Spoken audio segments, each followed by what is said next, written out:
কারণ যেভাবেই হোক নাটকীয়ভাবেই হোক রাজনৈতিক তথাকথিত নেতাদেরকে এবং চোর বদমাজদেরকে কিন্তু জেলে ভরেছিল। কিন্তু এখন তো সেনাবাহিনী অফিসারদের কোনো বিচিই নেই, বলসই নেই। এবং বর্তমানে সেনাপ্রধান, গত লাইভে আমি ভদ্রভাবে ওনাকে বলেছিলাম দেশ এবং জনগণের পাশে দাঁড়াতে। যদি উনি জরুরি অবস্থা জারি করতেন তাহলে সেটা দেশ এবং জনগণের পক্ষে হতো।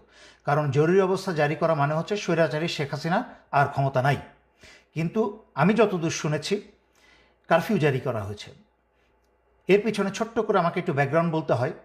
এই বর্তমান সেনাপ্রধান জেনারেল ওয়াকার স্বৈরাচারী শেখ হাসিনা আত্মীয়।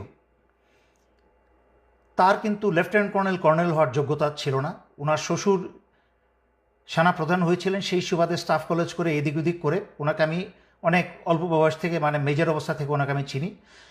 সাদা মানুষ ছিলেন, তেমন কোনো ব্রেন